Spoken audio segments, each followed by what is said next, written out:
سلام، خیلی خوش اومدین به یه قسمت دیگه از سری ویدیوهای تلویزیون وردپرس در وبسایت کدام میشی. امروز میخوام راجع به یه مسئله صحبت بکنم که خیلی از افرادی که تازه وردپرس رو شروع کردن یا کلا تازه شروع کردن به یادگیری و آموزش دیدن این مسئله رو دارن، یا اصلا افرادی که تازه بیزینسشون کسب و کارشون رو شروع کردن و اونقدر بیزینسشون درآمدزا نیست که بخوان هاست‌های با مقدارهای زیاد بخرن. امروز میخوام بهتون یاد بدم چطور ویدیوهاتون رو از طریق آپارات داخل وبسایتتون آپلود بکنید، چون ما میدونیم که حجم ویدیوها ممکنه خیلی زیاد باشه و اگر شما کسب و کارتون اونقدر ارزش داشته باشه و این دارم میگم ارزش داشته باشه دیگه، حالا بعضی توانشو واقعا ندارن ولی اگر توانشو دارین این کارو انجام بدین، میخوان این سری ویدیوهای با کیفیت برای سایتشون نصب کنن، مثلا ویدیوهایی که 4K باشه حجم فرمتشون یا کیفیتشون، یا مثلا 1080 باشه و کیفیت‌های بالا. خب هر چقدر که ما میدونیم که هر چقدر دیگه کیفیت بالاتر باشه حجمش بیشتر میشه قاعدتاً دیگه، و به خاطر همین یه پیشنهاد دارم براتون اینه که ویدیوهاتون رو روی آپارات بارگذاری بکنید یا آپلود بکنید. حالا من بریم داخل سیستمم تا بهتون آموزش بدم که چطور ویدیوها رو از طریق آپارات داخل سایتتون بیارید بالا.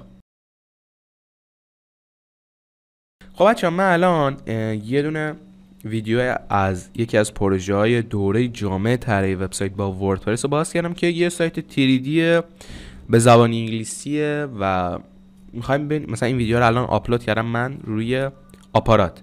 حالا می‌خوایم ببینیم این ویدیو رو چطوری آپلود بکنیم روی سایتمون. دو تا روش داره این کار. من اینو استاپ بکنم. دو تا روش داره.